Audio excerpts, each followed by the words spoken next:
Everybody, what's up? Circus here coming at you with a special video today. I'm pretty excited. We got the winner of the KCGT main tournament, stage 1, right? I think that's right. And that was KW Rowe here. We just call him K Rowe for short because I'm lazy about it. We've had him on before. We were talking about his Ritual Beast deck, Shadow Game Ritual Beast. We did that, I don't know, about a month ago.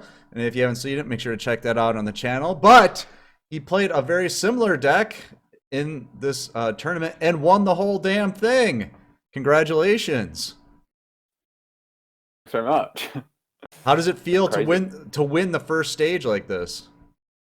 I can't really describe it. I just didn't I didn't expect to do that well. I've never really come into this game with like the plan of winning a world event. That was never, I always thought that was out of reach. That was like a pipe dream for some people, and I was just like, oh, it's cool, I enjoy it. But I just you know, you have to be in the race, and I entered, and I did all right in the KC Cup for this grand tournament, and then yeah, everything went to plan on Saturday, and I won somehow. So yeah, it's pretty indescribable. It's a good feeling for sure. Okay, so to start with, you had to get like a top 100 or something. What'd you have to do to get qualified? Top 100? So there were 105 players qualified for this event, and there were 2 ways to qualify. So all of the previous KC Cups over the past like year and the World Championships last year, if you managed to win any of those, so only one place for each one, you qualified for that. So that's how -1 qualified. That's how Zaidkin qualified, and there's a couple more people that qualified through that route. Haru, I think. And the second one is there was a bit of a Hail Mary tournament, and everyone could enter, and the top 100 of that qualified, and that was a 72-hour event. Play as many as you can in that, and just whoever has the most points at the end, so the most wins and the least losses, through. And I finished 59th in that one, so middle of the pack sort of. And you played this deck, right? Yeah. So similar. I played, it was similar build.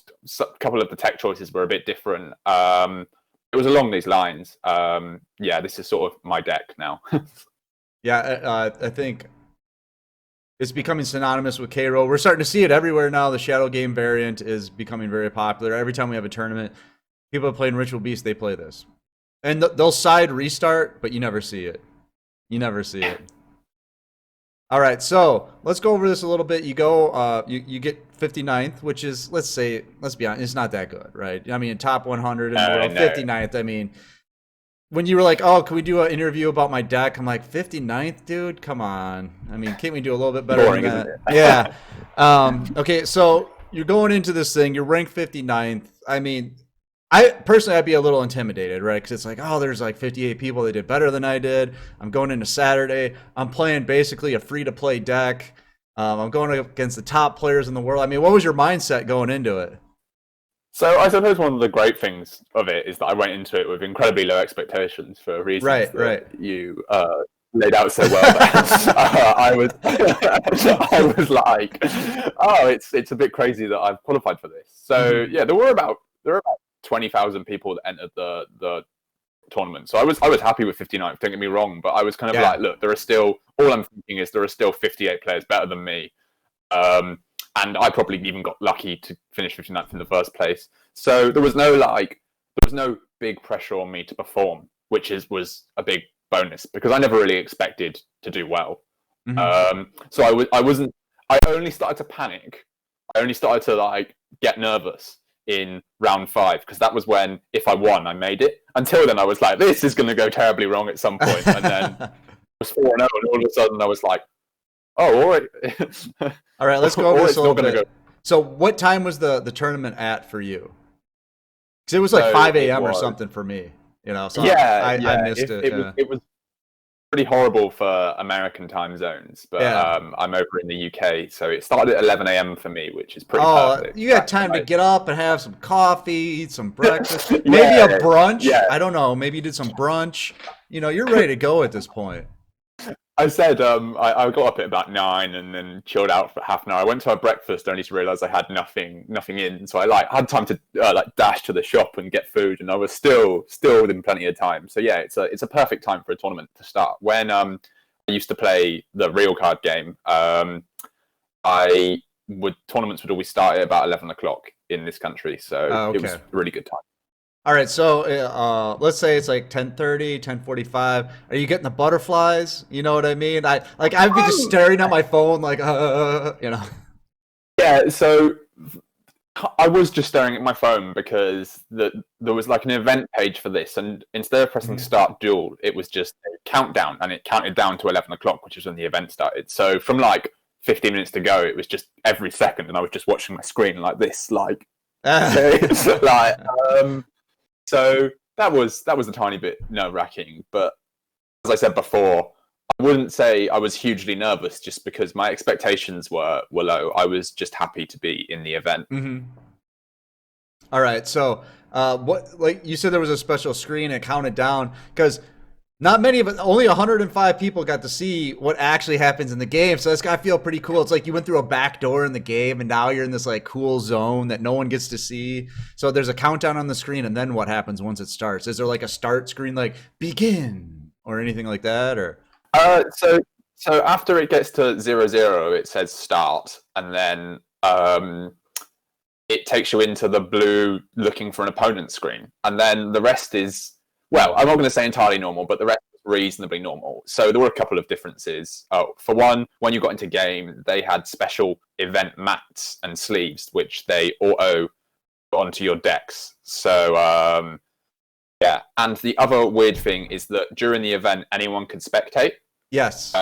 And in events, it sometimes tells you that, so anyone that's watched any like sort of stream on Duel Links, there's a little bit on the top of your screen that tells you how many spectators are watching your game. Right. And normally, even when loads of people are watching it by stream, it will say like 2 or 3 at very most, and most times no one's watching your game. Right. In my 6th round, there were 652 people. Oh my god! Plus streaming and stuff. Oh my god! Yeah, oh exactly. my god! And it was streamed on the main Japanese channel, and it was streamed, and I think DLE was streaming it, and a couple of other streamers casters were streaming it. How does that feel, man? Thousands of people were watching you play that game. Thousands.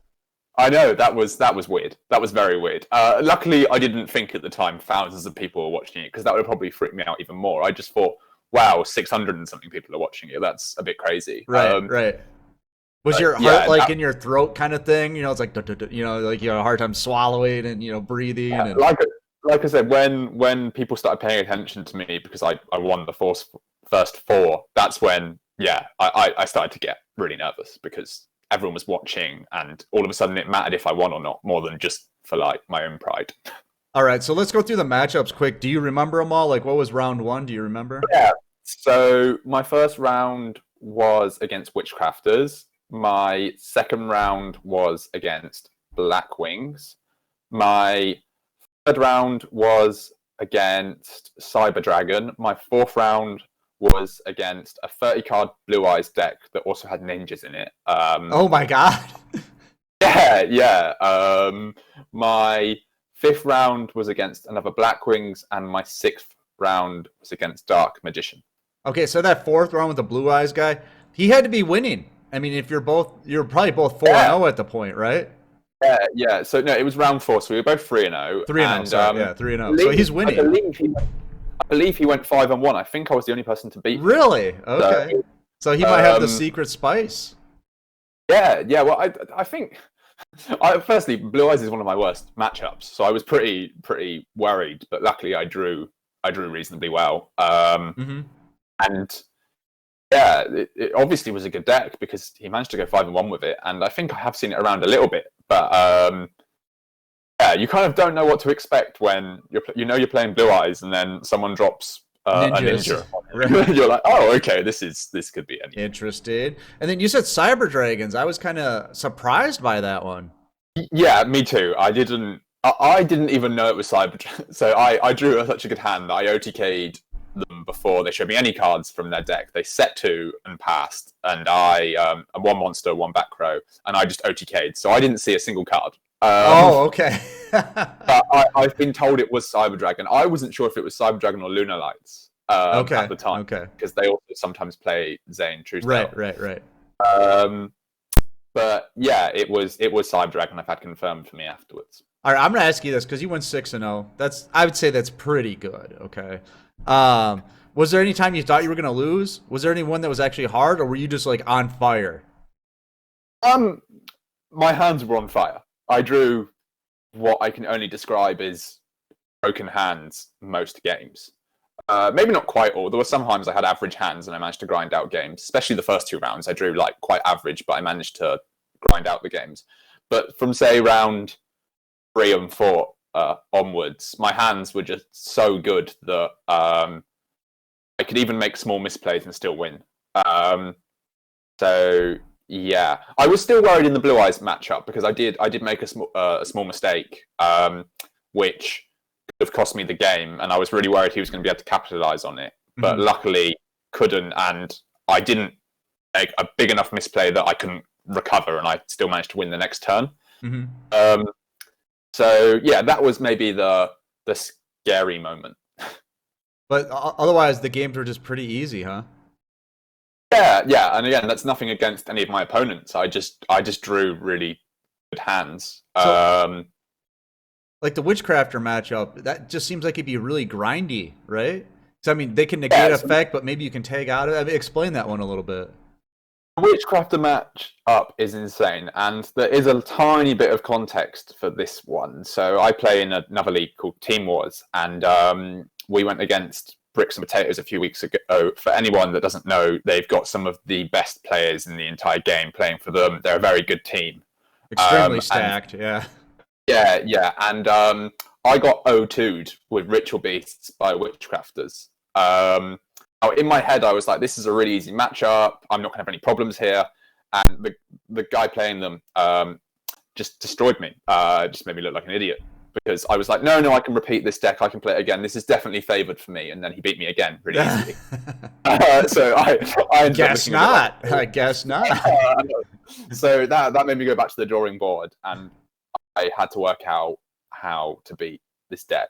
And that's why the 2 Karma Cuts are in there. That's the change that I've made since I did the last video with you. And Karma Cut's really good because crafters don't deal that well with monster disruption. It's kind of a problem for them. So that I'm playing 6 monster disruption cards when I'm playing the 2 floodgates, the 2 chains, and the 2 Karma Cuts makes it a bit easier. Now, one of the reasons the matchup I would say is favored for me is the skill Shadow Game. Yeah, let them burn. Lots of Witchcrafters.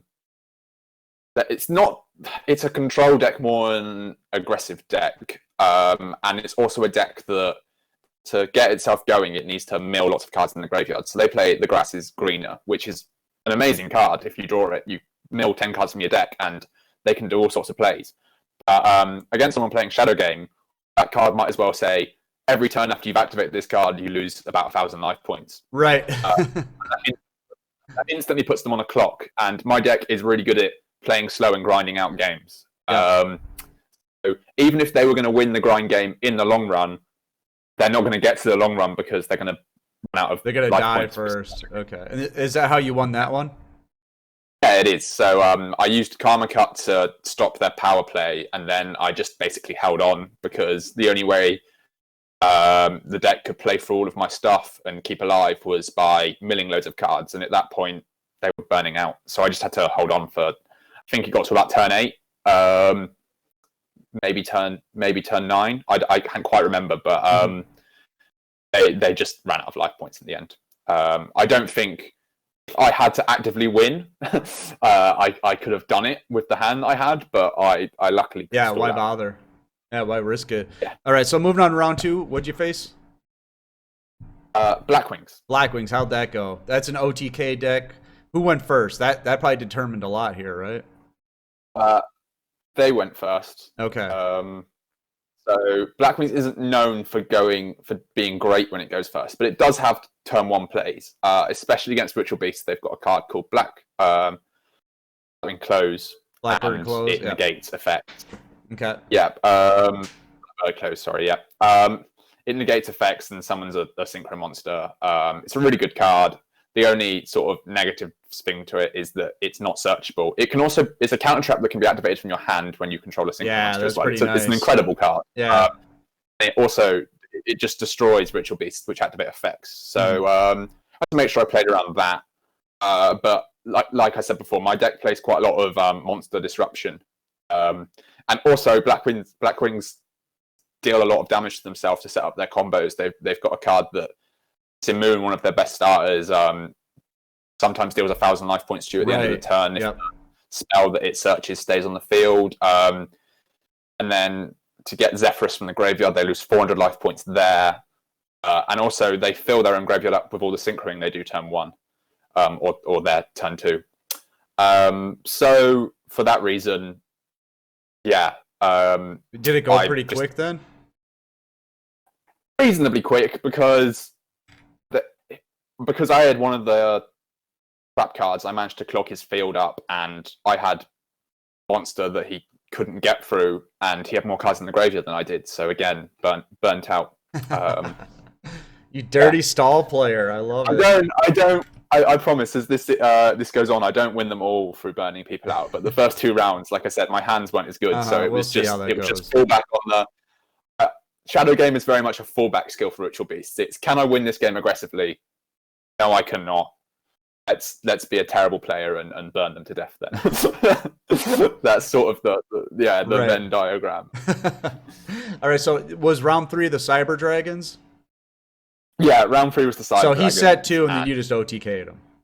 He set 2 and then I had Elder and I had Petalfin, and I bounced his monster, did some Ritual Beast things and attacked him for 4,000 and won the game. Nice. All right, and then the next round, this is the Spice round. Blue Eyes with the ninjas. How'd that go? Because was it the traditional kind of Blue Eyes where it's like, all right, I'm going to do Blue Eyes, I'm going to do alternative Blue Eyes, I'm going to go into Vermilion Dragon Mech, I'm going to do all these fancy things and popping cards and... Yeah, so Blue Eyes is a really hard matchup for Ritual Beasts. I practiced it a lot and found out that I was losing a lot more than I was winning no matter what I did, because Blue Eyes have a synchro, and Hex might as well say, when you summon this card against Ritual Beasts, you win the duel. Right, because you can't special summon more than one monster at a time. More than one monster at a time, and Ritual Beast runs by special summoning more than one monster at a time. Right, that's their whole thing. Yeah. Negate an effect from the graveyard once per turn, and that stops Winder, your best floater, from floating and keeping you alive. So when that thing comes out on the board, you lose. So the way you beat Blue Eyes is you do not let them summon that under any circumstance. Okay. That card cannot come out unless it's really late in the duel and they're about to die through burn damage. You have to aggressively stop that happening. All right, so I mean, how do you stop that? I mean, what do you do? You're floodgating it. You're throwing Phoenix Chains at it. What do you do? Yeah, you are floodgating the tuners as soon as you see them or removing them from the game. You can't just destroy them, because if you do, there's a tuner called Whitestone, and it special summons a Blue Eyes monster from the deck at the end of the turn. It was destroyed, and that obviously causes more problems. So you have to be really careful, which is why the matchup is so unfavored. You have to stop them from making plays, which means you have to have the cards to stop them from doing that. Which luckily did. So you just happen to have all the stuff you needed in this game. Yeah. And then what'd you see for ninjas? I mean, what was going on there? I think it's called Hanzo. It's a 1,800 attack monster. You can search a ninjutsu trap from your deck, and they have a really cool trap. And its effect is tribute a monster from both sides of the field, which is why it's so cool, because you get to destroy one of your opponent's monsters. And special summon a dragon and some other types, but the dragon is the one that's relevant, from your deck with levels equal +2. So you can basically summon most dragon monsters in your deck from that. I thought you were going to say you was bringing out like Black Dragon Ninja or something and doing those crazy plays. No, you can do that. I don't know if he was playing that. He actually got a stone, because luckily when he activated that trap card, because he summoned it and set the trap card, luckily I had a Ritual Beast Bond in my hand. So he was trying to destroy my monster, but I managed to dodge it. and for that reason, he didn't summon his power card because I was just going to bounce it back to his hand if he did that. Okay. So yeah, that's kind of the main reason I won that game, because I had the ability to dodge his power play, which was fortunate, very fortunate. So you actually won fair and square. You didn't burn him? No, I attacked him for game, believe it or not. I'm 3 and I attacked for game for the first time. Nice. And I'm 3-0. All right, round 5. I forgot what would you say that 4, one was? Sorry, yeah, that was round 4. Sorry, round 5 was Black Wings again. Okay. Yeah, and they went first again, and unfortunately for the person who had obviously drawn very well until that point because they were 4-0, he just summoned Chris and passed. Oh, okay. And I drew well, so I OTK'd. Ritual Beasts, when they draw well against little to no defense or even a bit of defense they can play through and they go second, they just win the game. It's a really, really busted deck. You can bounce up to 2 cards your opponent controls and attack for over 4,000 damage, and you can even do it through Sphere Karibo in some circumstances. Okay, so going into the last round, you had to be a little nervous, right? Yeah, well, so the last one was a strange one because I'd already qualified, because if you had 5 wins, you qualified as the top 16. So in a way, then it's like, nice and easy here. Nothing to lose. But at the same time, obviously at that point, there's such a prestige going 6-0. Right. And never even for a second thought about going 6-0. It was like even kind of unthinkable going 5-1. I was already 5-0, so you have to start thinking about winning your final game at that point. Right. And like I said, people were saying, there's a very good chance you'll play Dark Magician. The smart thing to do here would be to play Black Wings yourself, a deck that has got a good matchup in that deck. Ritual Beast hasn't got a great matchup, especially if Dark Magician goes first with the combo. But I just said to all those people, look, this deck, it got me here. I don't know how that's happened, but I'm here now with this deck, so I've got to keep playing it. It sort of feels wrong to swap it out. Those people that told you that, they wanted you to lose because they were losers, and they wanted you to be like them. That's all there is to it. So I just said, no, I'm keeping Ritual Beasts, and yeah, I got to go first with my perfect setup. And Dark Magician is quite an impressive deck when it goes first and gets going, but it gets to banish something basically every turn. But Ritual Beasts, when they're already set up, can dodge that banish. Yeah, you can just tag right out of that every time. Yeah. I'm at a higher threshold. I'm at 2-6 with my ulti Apello, and all the Dark Magicians are normally 2-5. Right. So when you get set up against them, you do win. Now, it's hard to get set up against them unless you draw well going first, like I luckily did. There's a common theme here, and it's my hands being great. But, we take those, man. We take those. Don't feel bad about that for a second, because whoever, if you had drawn poorly and someone beat you, they'd be like, get out of here. I don't care. I won. So you take those. I don't. Someone said something smart to me today. I'd rather be lucky and win than unlucky and lose. No one cares about someone that's unlucky and loses. Right. But I'm not gonna hide that I was lucky. I can't claim that this was entirely skill and that I'm undisputedly the best person ever. That's just not the case. Oh, we're gonna tell everybody that. It's actually gonna be on the thumbnail. Best player ever. On the day I was, but on the day I was helped by some luck. But yeah, you have to ride your luck, and I did. So going into this, did you play pretty much what you play against what you expected to, besides maybe the Blue Eyes variant? I mean, was this what you practiced for? Yeah, so the Blue Eyes variant was weird, but I expected some Blue Eyes. So the reason I still went with Ritual Beasts, apart from them being my deck and what I was all likely to play, is because I thought the 2 most popular decks would be Black Wings and Witchcrafters, and I am 95% sure that I'm right about that. They were the 2 most popular decks. I was scared of 2 or 3 decks, Invoked Neos, Blue Eyes, and Dark Magician. But if you look at the final layout for how much every deck was played, I played 1, and that's about... No, I played 1 Blue Eyes and 1 Dark Magician, and that's about equal to what I should have played in terms of the make the decks. The deck did have some good matchups, and I got to play against those, luckily. So how did you go about practicing? Because I imagine, you probably got together with Zay King and Negwan and Haru, all these guys, all you got together, and it's like, all right. They're all too good for me. It's like, I know we're all in this, against each other, but maybe we work together, a little collusion, you know what I mean? Make it easier. No, I didn't play with any of them. I'd say I'm reasonably good friends with Zaid and Neg. I talked to them a little bit, but they're on a different team to me, and stuff like that. So I didn't practice with them. I practiced with ASAP and Scorpion, who. Okay, so if you practice with ASAP, you were ready for anything, because that guy, he plays the spice and can make it work. Like, he'll bring a deck in, you're like, oh, this guy's playing a meme, and next thing you know, you're dead, because that guy can make worms good. You know what I mean? Yeah. He is. I've been watching him for a long time.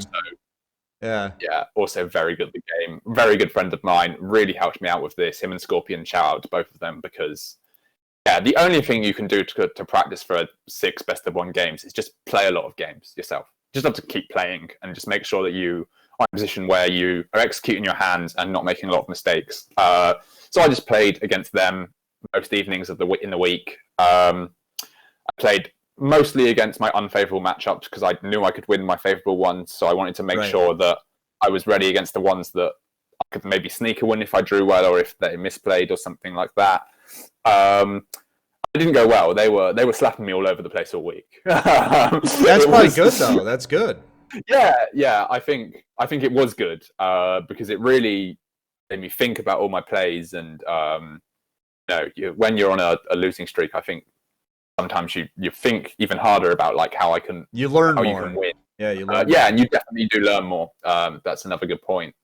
So I just let them play all the good matchups against me, and I was just like I said, getting beaten up. And then I finally, on the final night, decided just for a bit of a confidence boost, I would get Scorpion to play Black Wings, which was one of my better matchups. And that went reasonably well. And I was like, right, I'm set. I'm not going to play anymore. I didn't play it all on the Saturday before the game started. I just waited for the event to start and then played the 6 games. Now, everything ended up working out for you. 6-0 is okay, I guess. But next time, my suggestion, getting ready for the next round, get on the ladder, get to King of Games. That's where all the best players are. And you can practice 24 hours a day, 7 days a week, whenever you want, man. Yeah. Keep that in mind. I'm not going to listen to that, but advice. Well, all right, fine. Anyway, when you get knocked out round 1, don't come crawling to me, all right? King of Games, despite all the best players being there, is not where all the good matches happen, because people are happy they've made it and they just play meme decks at that point. So I promise you guys, there are a million ways of getting good at this game. Just spamming King of Games matches is not one of them. Right. Well, we'll see. We shall see, sir. You know what? When I come last in the top 16, you can refer back to this bit in the video. Right. Yeah, I'll play this clip. Yeah. Proven fact. All right, so you did take some time off from the game. You came back. You're at this point now. That's a comeback story. If you were in America, we'd say that is a true American story. Is this a true UK story? Do you guys have those things too? I would assume you have those stories, right? Yeah, I suppose we do. Yeah, comeback kid and whatever. Yeah. This is a real American story. You're a real American hero from the UK. I'm just saying. Yeah. I don't know. It was kind of nice for myself, for my own psyche to see myself as a bit of like an underdog, which I definitely was. There was no one expected me to win. Like, if lots of people did predictions and stuff like that, I'd say there were very few. Actually, there's a person that does your commentary called Ristar, who did predict that I won, which baffles me to this day. He did, and I did. So, he's some kind of fortune. I remember that. I was at that stream, and we were like, just pick somebody that you really think has no chance and pick that person. And then if they win, you look like a genius. Yeah. Well, he did. But anyway, no, basically no one expected me to do this well. So I would say that I was a bit of an underdog, which is good, I think, going into an event. Yeah, that's gotta feel good. Taking time off and then coming back, trying to get back in and get relevant. And like we talked about in the last video, you picked Ritual Beast, just because it was easy to get back into, and it turned out to be your favorite deck, and it's carried you a long way. And it's a deck that really hasn't got power crept. It got nerfed once, but it's still obviously a very strong deck. Yeah, definitely. So there was a recent ban list, and lots of people were surprised that Ritual Beast didn't get hit on that ban list. But in a way, they did, because the ban list changed the meta a little bit, and the deck that Ritual Beast was best against got hit. And because of that, other decks were able to spring up, like Blue Eyes, that Ritual Beast was worst against. So even though it didn't get nerfed by the ban list, it kind of indirectly got nerfed. But luckily, it's still good enough to do well in something like this. Okay. Yeah. All right. So this is the kind of like the first time Worlds has been held this way. It's kind of a different format because of the COVID. How do you think it was organized? How do you think it was run and all that? Did you like it? Yeah, but it liked what they did in the circumstances. I wouldn't say that in an ideal world this would be how you run an event.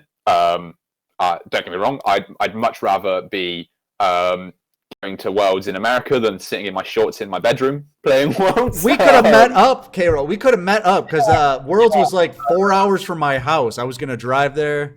We could have been doing this in person. Typical, the year that I picked to be good at this game was the year that pandemic hits. But yeah, considering everything that was going on, I think that they've done a good job. They organised this quite last minute because they had to cancel Worlds, so they decided they were going to do an event like this. They kept the qualifying stage reasonably similar in the KC Cup, stayed in the similar format, but then this was the added bit. And firstly, I can't sit here with a straight face and say that six best of ones is the most balanced and most fair format. It's probably not. It's very sacky. I managed to sack a lot. That's why I won. Right. They were limited in what they could do. Yeah, the game engine only can do so many things, Yeah, exactly. Yeah. And this is how they decided to run it. Now, it's not. Like I said, it's not the ideal format, but considering they whipped this up very last minute, I think well done to them. And obviously, this next stage now, this top 16, well, they had to get here somehow, and this is just how they decided to do it. And now, I think from now the format will be better. I think that I think should be. I would think K-Roll would be going, this is the best format ever, because had it not been this way, I would not be here. Right? Yeah, I do feel like I love it. It's the best format ever. Top 100. Get me in. Because a lot more people got to play. A lot of people that wouldn't have made it just by winning the KC Cups are getting first, second, third place in the world in the regional qualifiers or whatever. Yeah. So a lot more people got to play this time around. So I think that was they did open it up for sure. Yeah, definitely. That was positive. And in terms of the running of the event, generally I was reasonably impressed. There were a couple of times where I thought I disconnected and not joined the game, and I obviously was pulling my hair out, freaking out a lot. Oh no.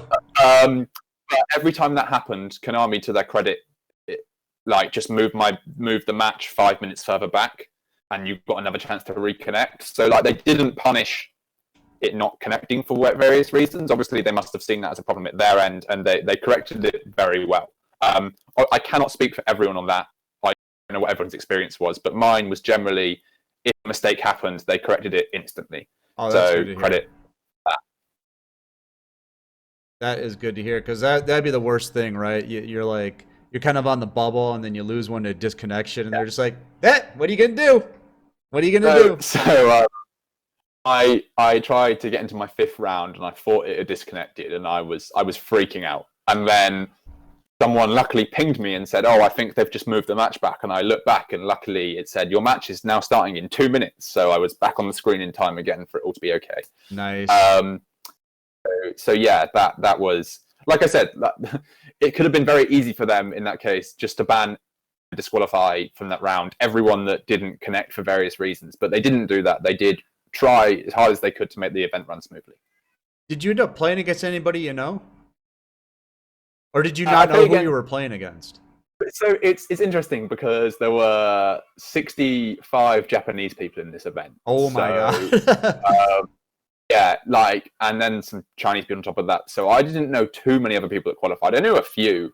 And I did end up playing against Minato, who's a community member in round 2. He was the Blackwing player. Okay. He didn't have a good day. He did not have a good day.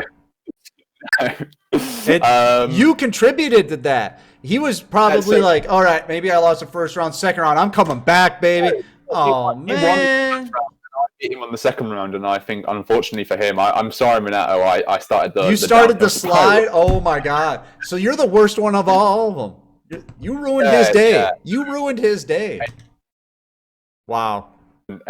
Yeah, anyone that feels a bit salty that I sacked them in the event, I'm sorry. I would have truly am. I'd be like, get out of here. Salty. Yeah, obviously. Because I won, I am just better than you. So, no more. So you got to play Minato. Minato's a clapper. He's a good player. He really is. Who else? Anybody else? There were a couple of Japanese players that I'd heard of, but whose names escape me at this point. Okay. But there was someone called Lemon who plays for EZ, who are another big Team Wars team. Mm-hmm. So yeah, I knew some of the players, but lots of them were Japanese players that I probably did know, but I couldn't understand their names. So, did you play against Tadashi at all? No, that's -1, isn't it? Yeah.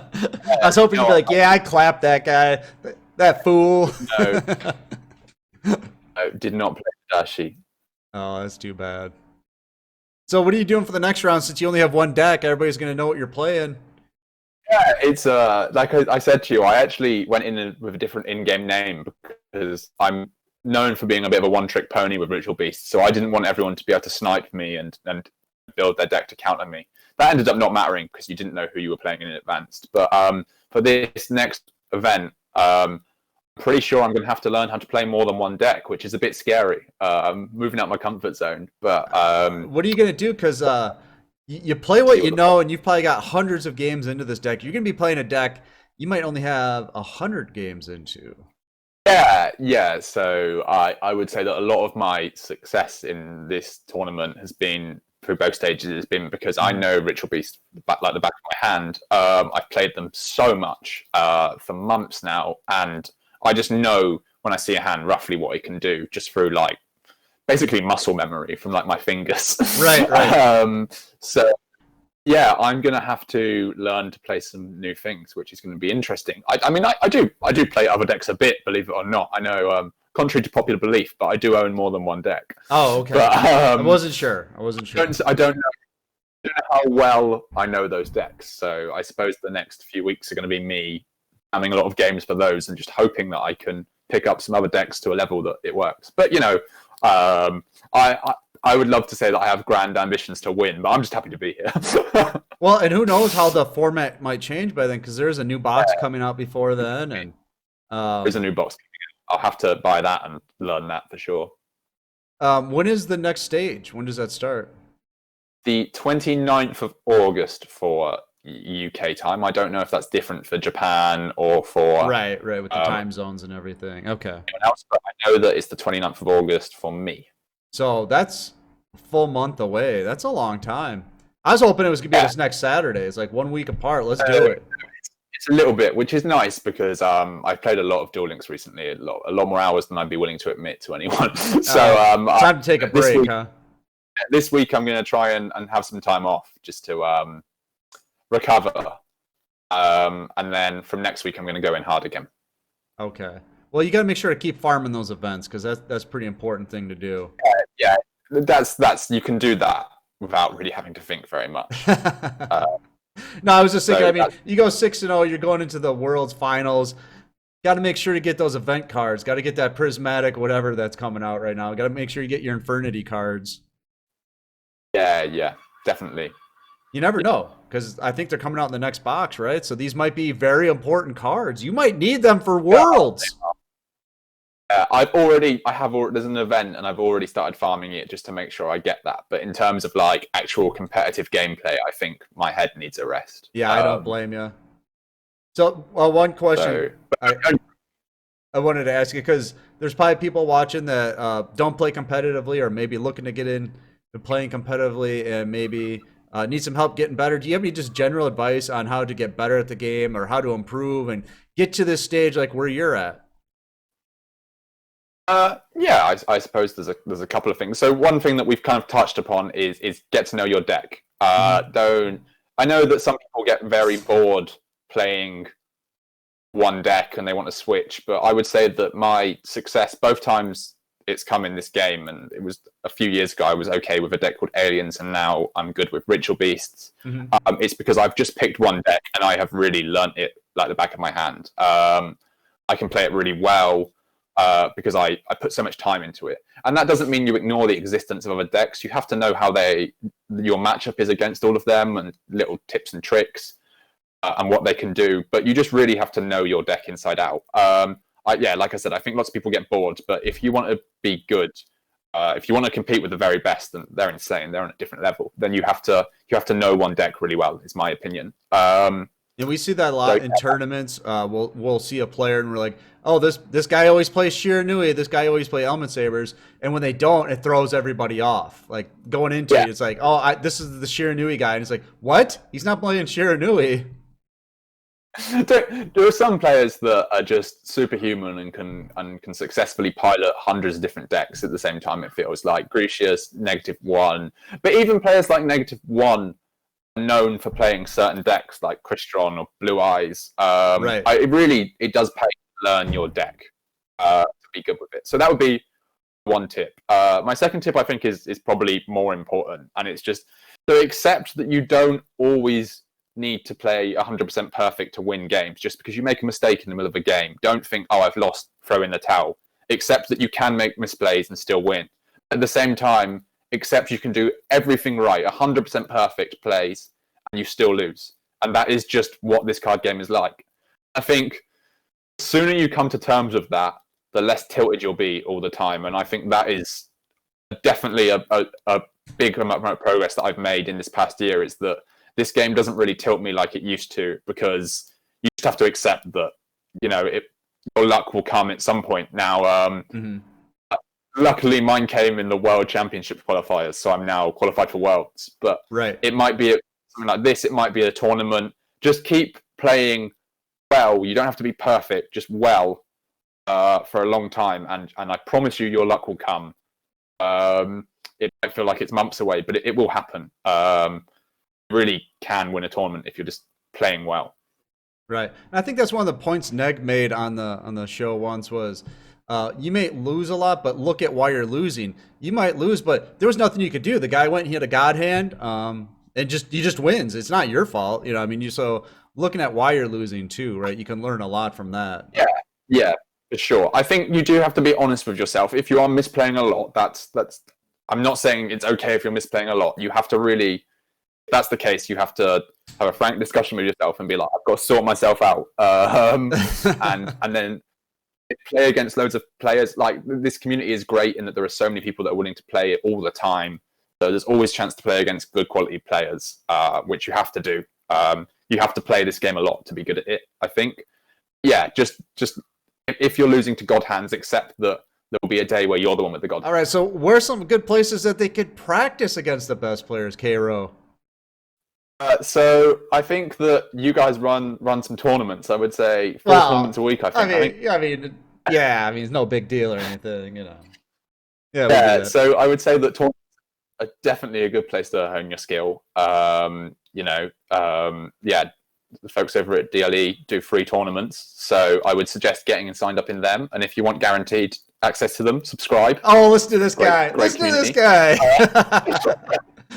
Yeah, that's the most advertising you're getting from me. But also, I would recommend joining a team or a clan through the community.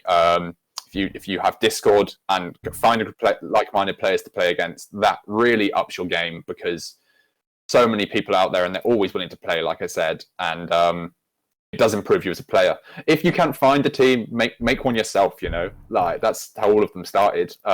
Just find a group of players and then just play against them loads and talk about the game. Yeah, yeah, exactly. And then you one day could sack your way to the top of the world championship. Honestly, when I heard, because I was at work all day and I got home and I was talking to Neg just a little bit, I was like, how'd it go? And he's like, oh, I went 4-2. I'm like, hey man, that's still really good. I'm like, do we know who won? And people are like, I think it's K-Row. And I'm like, what? I'm like, that guy? That guy? No. I'm like, we got to get him on the show, man. That's great. I'm so happy for it. When I heard that, I was like, I actually got a smile on my face. I was like, hell yeah, that's great. Thanks very much. So we'll be watching with interest into the next round, and we'll definitely have to have you on no matter what happens. All right, no matter what happens, you got to come back, tell us how it went. How does that sound? Sure, that sounds great. Thanks. All right, I hope you guys like this thanks video. For all the support, you and everyone. Oh, of course. I was gonna, we love having you on the show. You've been a big supporter of ours over the years, so we'd love to share that back with you. So I hope everybody liked the video. I always have a lot of fun doing these videos with K-Row. If you ever seen any of our interviews, they're always fun. They're great to watch. So make sure to check out those the previous video we did, the Ritual Beast one. But if you do like it, make sure to like, comment, subscribe. Check us out on Twitch, Twitter, and Discord. Don't forget to join the Discord because you can get all these great tournaments that K-Row was talking about. You can get your practice in. You'll get notifications when they're announced. Make sure to check out the Gamer Subs down below. There is a link. You can use that to get 10% off. It's just like Kool-Aid, but it kicks you in the ass. I love to drink it. All right. So we're going to get out of here. I'm Circus. That's KW Row. You can call him Kernow King if you want. And we'll see you next time. Cheers, guys.